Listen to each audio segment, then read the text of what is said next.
Leo para ustedes lo que dice la palabra del Señor.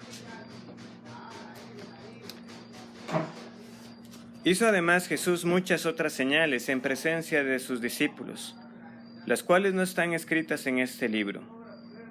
Pero estas se han escrito para que creáis que Jesús es el Cristo, el Hijo de Dios, y para que creyendo tengáis vida en su nombre. Después de esto, Jesús se manifestó otra vez a sus discípulos junto al mar de Tiberias, y se manifestó de esta manera. Estaban juntos Simón Pedro, Tomás llamado el Dídimo, Natanael el de Caná de Galilea, los hijos de Zebedeo, y otros dos de sus discípulos. Simón Pedro les dijo: voy a pescar. Ellos le dijeron: vamos nosotros también contigo. Fueron y entraron en una barca, y aquella noche no pescaron nada. Cuando ya iba amaneciendo, se presentó Jesús en la playa, mas los discípulos no sabían que era Jesús. Y les dijo: hijitos, ¿tenéis algo de comer? Le respondieron: no. Él les dijo: echad la red a la derecha de la barca, y hallaréis. Entonces la echaron, y ya no la podían sacar, por la gran cantidad de peces. Entonces aquel discípulo a quien Jesús amaba dijo a Pedro: es el Señor. Simón Pedro, cuando oyó que era el Señor, se ciñó la ropa, porque se había despojado de ella, y se echó al mar. Y los otros discípulos vinieron con la barca, arrastrando la red de peces, pues no distaban de tierra, sino como 200 codos. Al descender a tierra, vieron brasas puestas y un pez encima de ellas, y pan. Jesús les dijo: traed de los peces que acabáis de pescar. Subió Simón Pedro y sacó la red a tierra llena de grandes peces, 153, y aun siendo tantos, la red no se rompió. Les dijo Jesús: venid, comed. Y ninguno de los discípulos se atrevía a preguntarle: ¿tú quién eres?, sabiendo que era el Señor. Vino pues Jesús y tomó el pan y les dio, y asimismo del pescado. Esta era ya la tercera vez que Jesús se manifestaba a sus discípulos, después de haber resucitado de los muertos. La porción que sigue de los versículos 15 al 19 es importante que uno entienda, ¿verdad?, bien este evento, porque entonces será aún de mayor provecho. En otras ocasiones, cuando he expuesto esta porción, usualmente he abarcado también hasta el versículo 19, pero vamos a dejarle la oportunidad al hermano Mariano que tenga esa exposición de las palabras de Jesús a Pedro. Quizás llegue a decir solo unas pequeñas ideas al respecto. Para mí es un tanto especial esta porción de las Escrituras, porque quizás la mayoría pueda tener diferentes sermones en los cuales puedan decir: he escuchado muchos sermones en mi vida, pero de ese sermón es como que nunca lo olvido. Y es el caso con esta porción. El pastor que falleció, el pastor Henning, expuso este pasaje de una manera que, pues, desde ese entonces, muchas de las ideas que expuso quedaron muy grabadas en mí. Y espero que también al transmitírselo a ustedes pueda quedar también impregnado un poco las profundas y ricas lecciones que tenemos aquí. Hace mucho tiempo lo llegué a exponer como parte de los milagros de Jesús, porque estamos ante un milagro. Y quizás algunos podrían argumentar que estamos ante dos milagros que el Señor hizo, como vamos a ver. Pero vayamos al texto para no distraernos mucho en otras ideas o pensamientos. Dice el versículo 30: hizo además Jesús muchas otras señales en presencia de sus discípulos, las cuales no están escritas en este libro. Pero estas se han escrito para que creáis que Jesús es el Cristo, el Hijo de Dios, y para que creyendo tengáis vida en su nombre. Yo creo que podríamos contar las ocasiones en que no hemos hecho alusión a estos dos versículos a lo largo de la serie de Juan. ¿Por qué? Porque es que vienen a poner el sentido a todo el Evangelio. ¿Por qué tenemos en el Evangelio de Juan lo que tenemos? Porque esto fue lo que el autor, inspirado por el Espíritu Santo, le mostró que era suficiente para que cualquiera que leyera estas palabras viera que en efecto Jesús era el Hijo de Dios. ¿Y para qué creyendo? o como también se podría traducir, para que sigáis creyendo. Es decir, es escrito para creyentes también. No solamente para que crean, sino para que los que creen sigan creyendo. Y si es algo que nosotros necesitamos, sí es algo que nosotros necesitamos.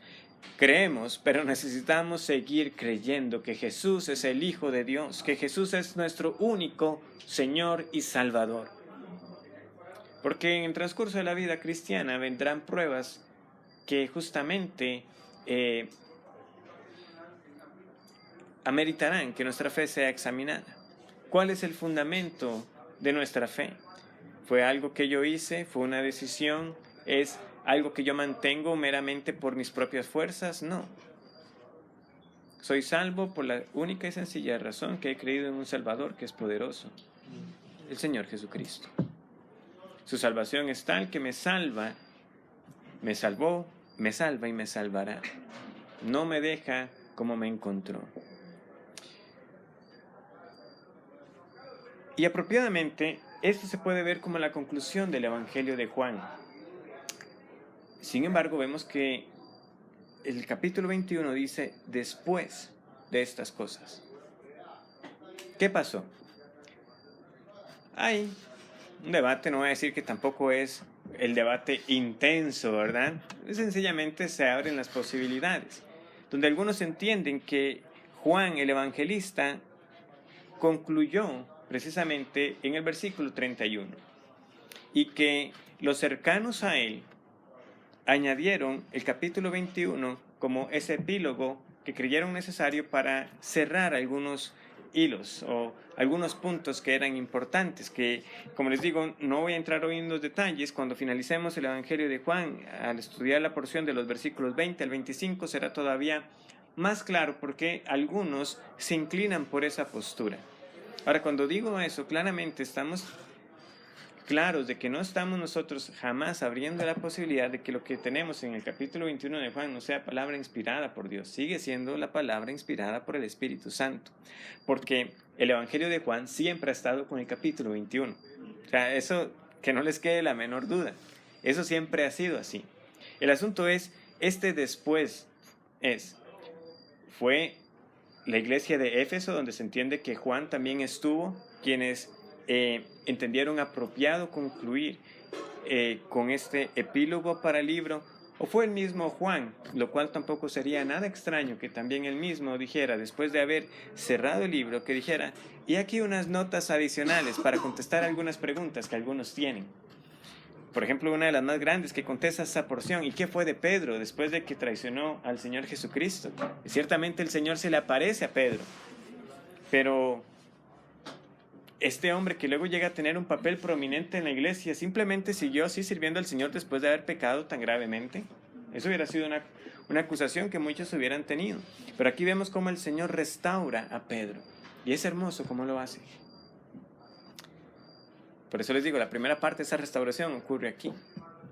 Pedro pecó contra el Señor gravemente, pero Cristo lo restauró. ¿Y qué es precisamente la comisión que le va a dar a Pedro? Apacienta mis ovejas. El mismo Señor restaura a su siervo para que le sirva. Obviamente le dará también esas palabras proféticas acerca incluso de la forma en que le iba a morir. También se contesta un poco, ¿verdad?, acerca de ese rumor que andaba acerca del discípulo amado, que algunos pensaban que no iba a morir. Entonces dice, bueno, es necesario incluir en este epílogo del libro que jamás el Señor me dijo que nunca iba a morir. Después de ahí ya el resto de argumentos se dan en cuanto a si hay palabras que aparecen en el capítulo 21 que no aparecen en el resto del Evangelio, lo cual pasa, pero también es verdad que muchas palabras que aparecen en los demás capítulos también aparecen aquí, por lo que no es una prueba conclusiva. Entonces, aunque hay hombres muy respetados que lo hemos citado mucho también a lo largo de este estudio, como lo es Hendriksen se inclina porque esto fue una conclusión por los hombres cercanos a Juan, los ancianos de Éfeso, para precisamente cerrar algunas preguntas o rumores que pudieran circular. Yo les digo que honestamente no me veo persuadido a tener que afirmar Sencillamente se los digo por si algunos estudiando, sepan que algunos pueden tener esa inclinación. Honestamente, yo no veo razón para tener que decirlo, aunque ciertamente, cuando veamos el final, vamos a ver de que sí hay ciertas partes que dan esa impresión de que hombres del Señor añadieron palabras como este segundo final, si se pudiera leer así, del Evangelio de Juan. Eso es simplemente un detalle que no nos debe distraer entonces de lo que empieza a ocurrir en el versículo 1 del capítulo 21.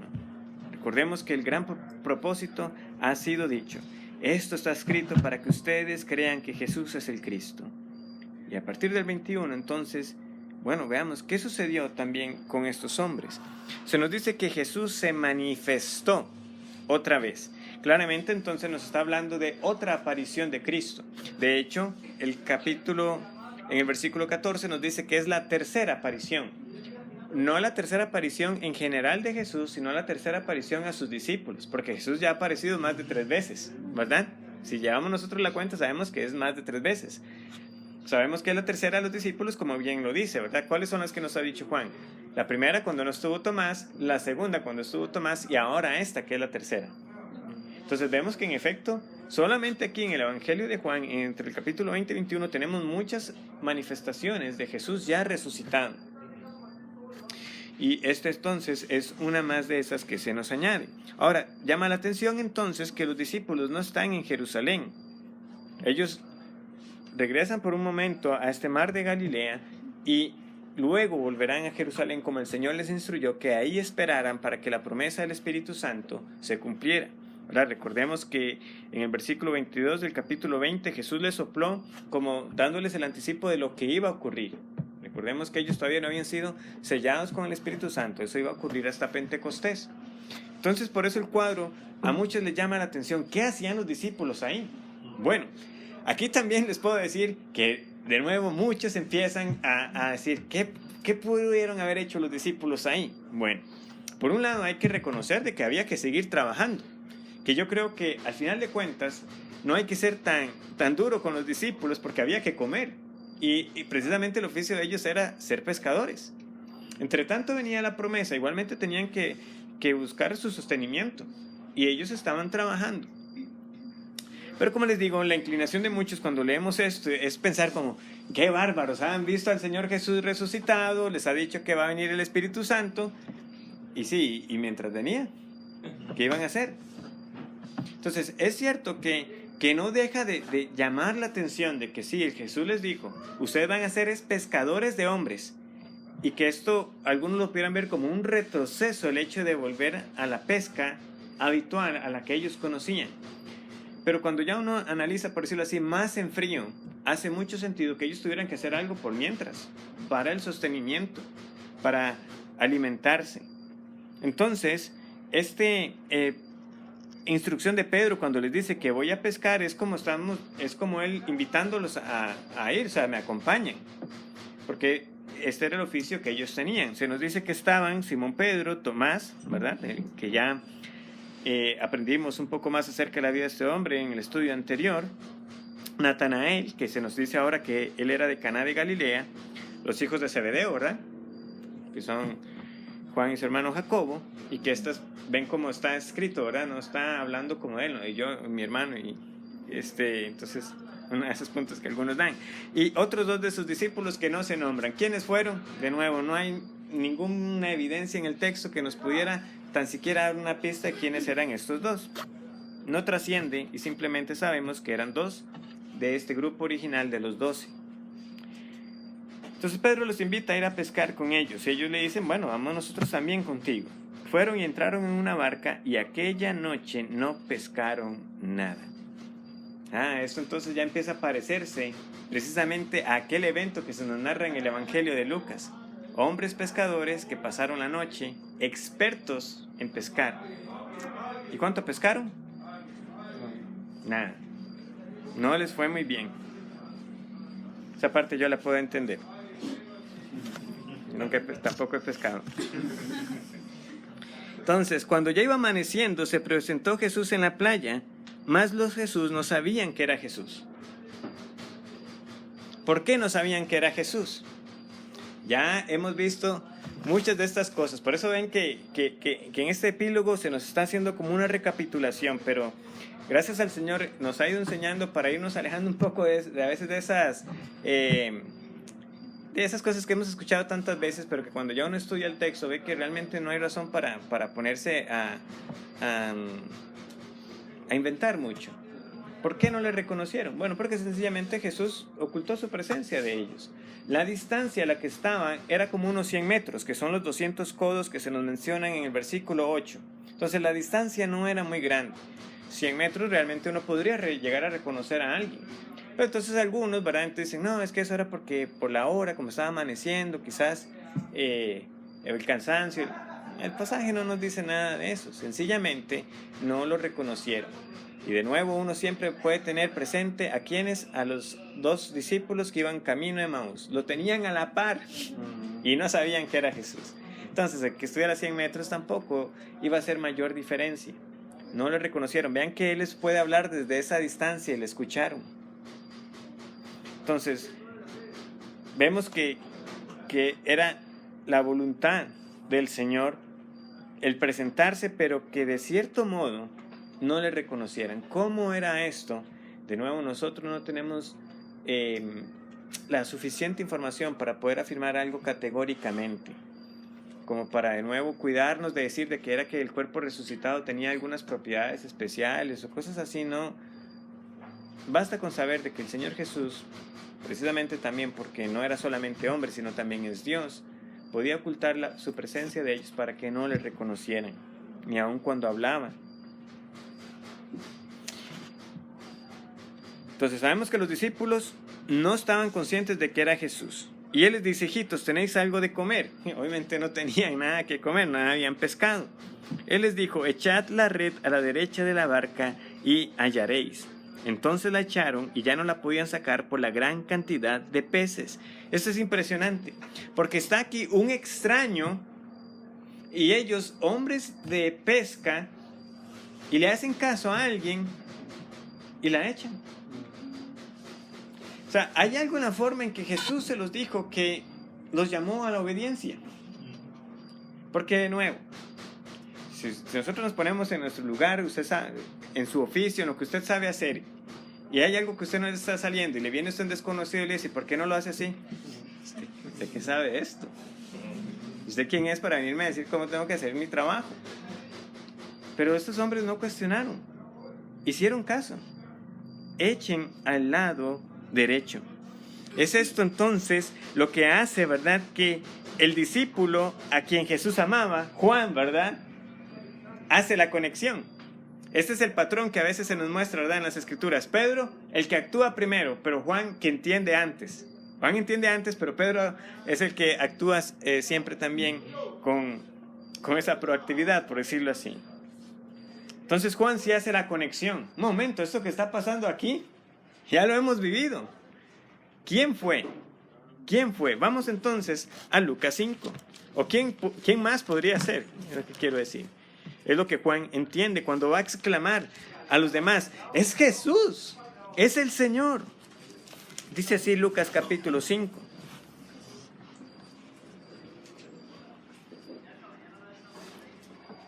Dice así.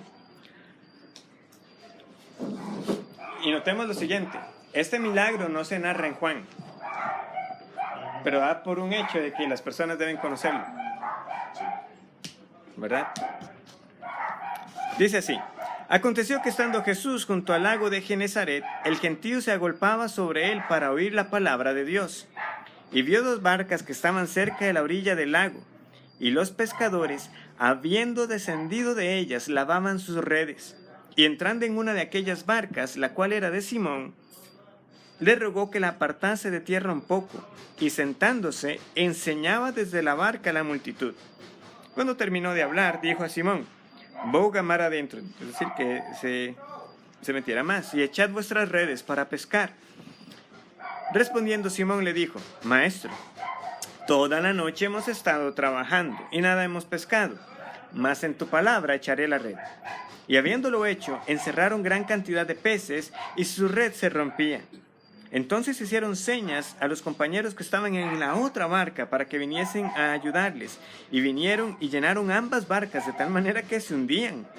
Viendo esto, Simón Pedro cayó de rodillas ante Jesús diciendo: apártate de mí, Señor, porque soy hombre pecador. Porque por la pesca que habían hecho, el temor se había apoderado de él y de todos los que estaban con él. Y asimismo de Jacobo y Juan, hijos de Zebedeo, que eran compañeros de Simón. Pero Jesús dijo a Simón: no temas, desde ahora serás pescador de hombres. Y cuando trajeron a tierra las barcas, dejándolo todo, le siguieron. Vemos lo que ocurre. Ciertamente es un milagro. En un momento no había peces y a la instrucción del Señor hay peces. ¿Cómo ocurrió? Honestamente yo no creo que fue que el Señor creara peces para que estuvieran ahí. Yo lo que entiendo es que a la voz del Señor esos peces fueron ahí. ¿No nos ven? Llegó el Señor, ahora estamos. Porque Él es soberano. Ciertamente el temor se invadió de esas personas en aquel momento. ¿Por qué? Porque es que esto no puede ser. O sea, ¿cómo alguien puede tener tal poder de decirle a uno en qué momento echar la red? Y que precisamente en el caso, ¿verdad?, de Lucas, se rompían y 2 barcas se estaban hundiendo. Pero no había nada, estuvieron pescando toda la noche. Pedro, por eso le dice: si yo pesqué toda la noche, pero usted lo dice, yo la he hecho. Entonces algo similar ocurre aquí y Juan conecta. Es el Señor. No puede ser alguien más que el Señor. Él es el único que tiene tal poder con su palabra. Y entonces, ¿qué ocurre aquí? Aquel discípulo a quien Jesús amaba dijo a Pedro: es el Señor. Simón Pedro, cuando oyó que era el Señor, se ciñó la ropa porque se había despojado de ella y se echó al mar. Por alguna razón era más cómodo trabajar de cierta manera. Pedro no estaba completamente desnudo, se entiende que estaba, que sí, en paños menores. Pero vean lo que está sucediendo aquí, porque ¿qué es lo normal cuando alguien se tira al agua? Es quitarse la ropa. Pero Pedro se la pone para tirarse al agua, aunque estuviera cerca. O sea, que posiblemente no tuvo que nadar mucho, sino que hasta, seguro en un buen parte del trayecto ya hasta caminó. Pero el punto es que en vez de quitarse, se la pone, porque él sabe a quién va. No se podía presentar en paños menores a Jesús. Ese es un punto que no debemos olvidar. Era su Señor, pero no se podía presentar tampoco de cualquier manera. Pero lo que más quiero destacar es el hecho de que Pedro corrió a Jesús. ¿Por qué? Porque ¿qué es lo que vemos nosotros en Lucas 5? Apártate de mí, porque soy hombre pecador. En Juan 21, Pedro corre. Y es entonces lo que uno puede empezar a ver aquí, la conexión con la traición de Pedro. ¿Cómo se siente usted cuando sabe que le ha fallado a alguien? Precisamente no quiere ver, no quiere presentarse. Es como que usted evita. Si está en una reunión donde hay varias personas, mejor camino por aquí, me voy por el otro lado. Porque hay vergüenza. Recuerden que los evangelios nos narran, ¿verdad?, que se cruzaron las miradas. El Señor miró a los ojos a Pedro cuando sabía que él le había negado. Entonces, sin duda, quedaba un pesar en este apóstol, vergüenza, tristeza. Y sin embargo, la presencia de Jesús era para este hombre el único lugar donde podía estar también.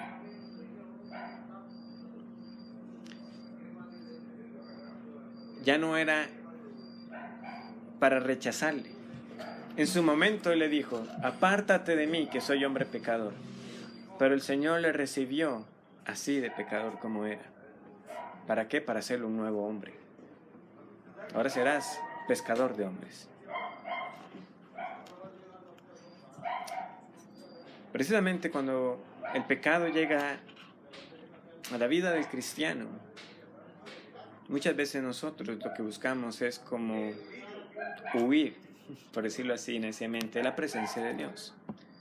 Como Adán, cuando pecó en el huerto.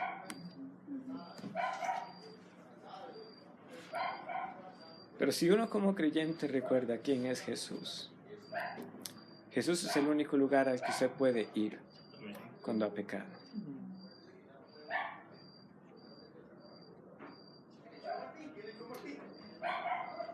Es el Señor. Y hacia allá corrió. De algo Pedro ahora estaba seguro. Él no me va a echar de su presencia. Humanamente, cuando uno tiene que dar la cara, uno no sabría qué esperar, o uno no sabe, ¿verdad? Al final de cuentas, qué esperar de alguien más. Tengo que dar la cara porque no me queda más que hacer eso. Y alguien perfectamente puede decir, vea, váyase, yo no lo quiero ver más. Pero eso no es lo que dice el Señor. Él se entera que es su amado Señor, se pone las ropas y corre hacia Él, sabiendo que no lo va a despojar. Deja a los demás solos con el problema del montón de peces. No le importa eso en ese momento. Corre a su Señor. Eso es lo que yo quiero que ustedes no olviden. El cristiano no vive dominado por el pecado, pero peca.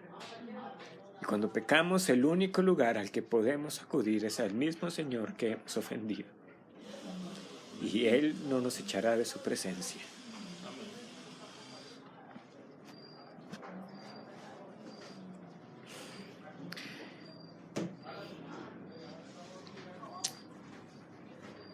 Y los otros discípulos vinieron con la barca, arrastrando la red de peces, pues no distaban de tierra sino como 200 codos. Al descender a tierra vieron brasas puestas y un pez encima de ellas y pan. Claramente por el orden de los eventos sabemos que este pez no es de la pesca, ¿verdad? Este pez no sabemos si el Señor llegó con él, no sabemos. Tenía un pez, ya tenía ahí que estaba cocinando. Y la otra parte es que algunos dicen, ¿cómo completar la parte del pan? Tenía el Señor un pan, o sea, de una cantidad, o un pan como en un sentido indefinido, como que el Señor tenía un pez y alguna cantidad pequeña de pan. Algunos entienden que exactamente el Señor tenía un pescado y un pan. Por eso les digo que posiblemente estamos ante dos milagros. El de la pesca milagrosa y ahora ¿qué? Otra multiplicación de parte del Señor. Ya no posiblemente, obviamente ya no está alimentando ni a más de 4,000 ni a más de 5,000, pero ya aquí tenían, ¿cuántos son? Perdí la cuenta. 2, 3, 5, 7 discípulos, más él, 8.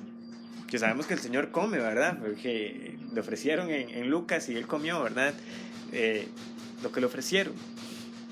Entonces, evidentemente un pez no va a alcanzar para 8 personas.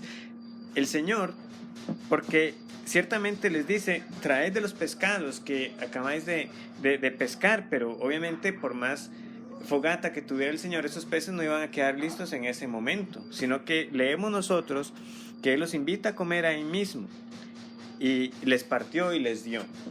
Por lo que, como les digo, muchos elementos de lo que sucede aquí parece que el Señor está multiplicando sin duda. En todo caso, es el detalle de Él preparándole de comer a sus discípulos. Es que, qué cuidados del Señor. No estaba con un azote listo ahí para darle a Pedro, sino, venga a comer. Por eso les digo, este evento es trascendental para apreciar aún con mayor admiración lo que ocurre cuando ahora sí el Señor le va a decir a Pedro, Pedro, ahora sí llegó el momento de hablar. Qué diferente a veces a como somos nosotros.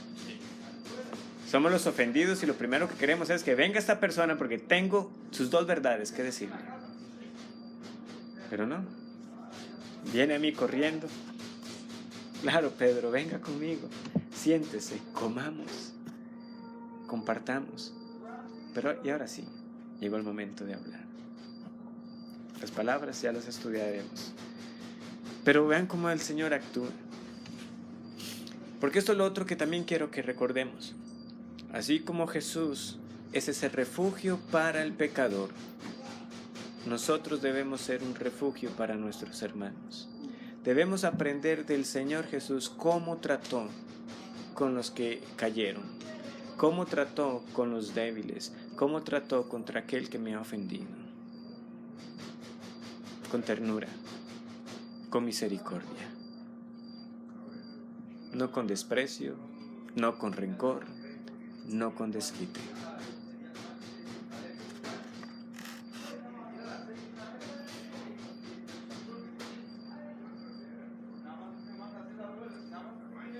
Cada vez que el Señor trae un caso de disciplina en la iglesia, precisamente nos está llamando a esto.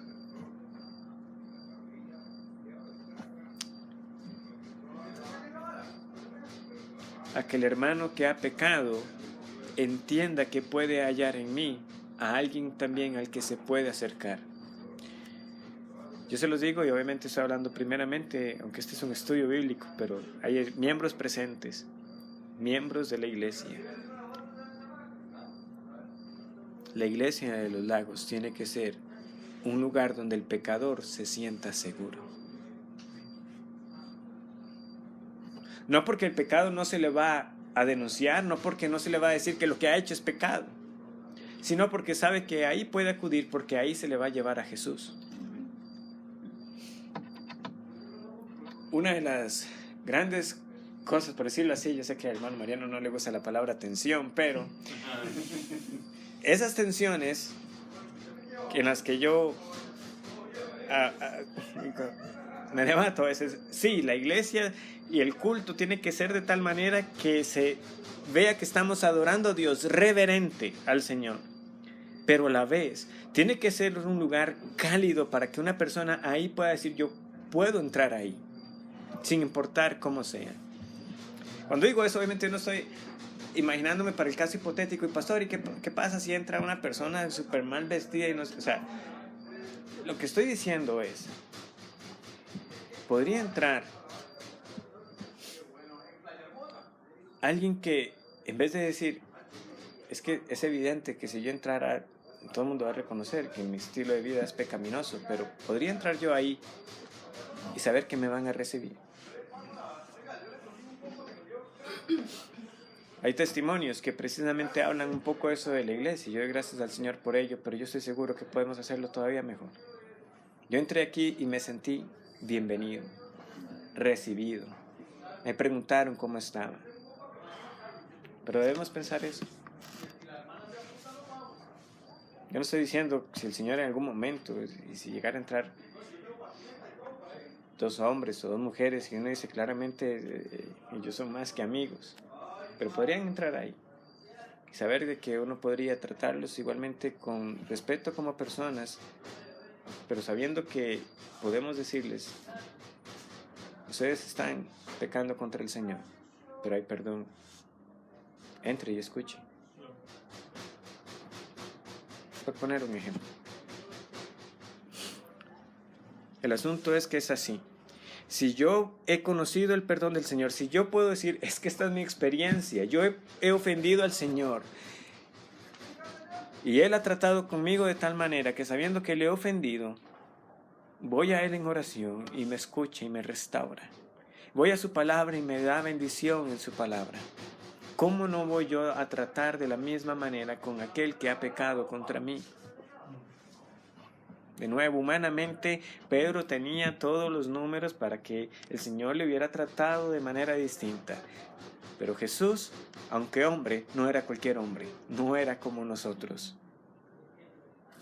Pedro, como les digo y les reitero, cuando supo que era el Señor, corrió a Él porque sabía que ahí estaba su lugar.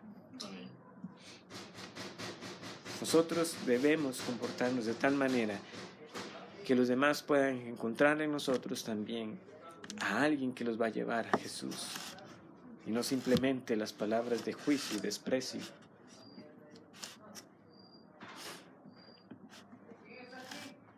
Como nosotros poniéndonos como los jueces, es lo que quiero entender, el juicio que sí la palabra condena, no la que estamos llamados a hacer.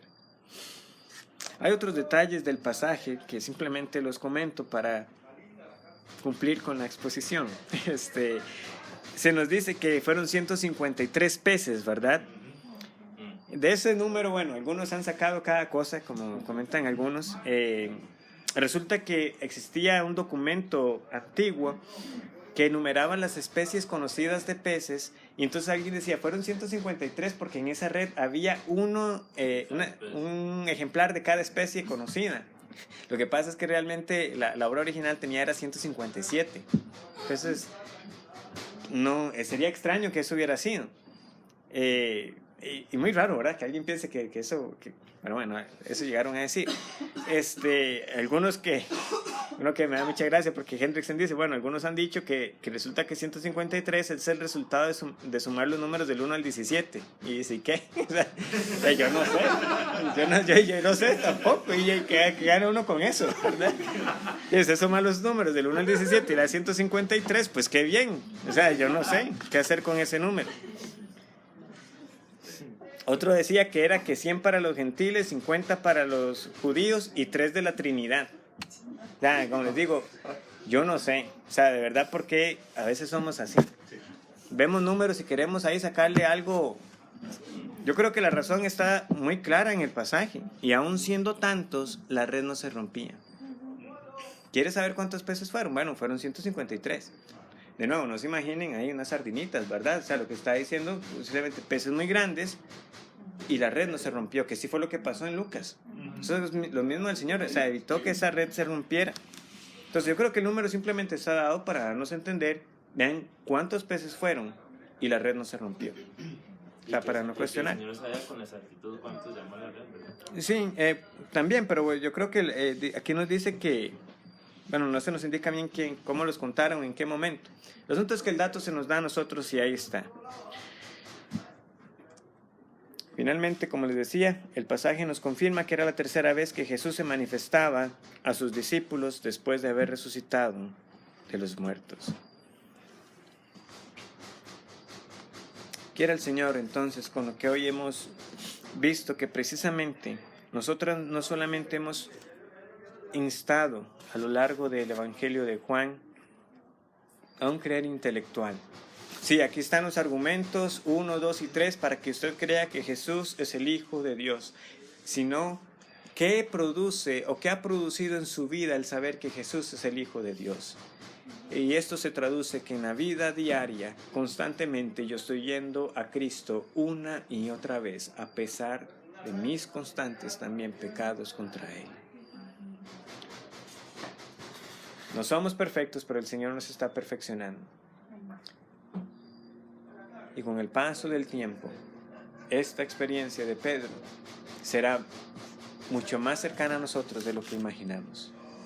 Porque ¿cómo puede ser que sabiendo lo que sabemos y leyendo lo que leemos y orando cuanto oramos y aún así nos vemos fallando contra nuestro amoroso Señor Jesucristo? Pero gracias sean dadas porque tenemos a este amante Salvador que perdona y muestra misericordia una y otra vez. Que la mostremos también nosotros a los demás. Oremos.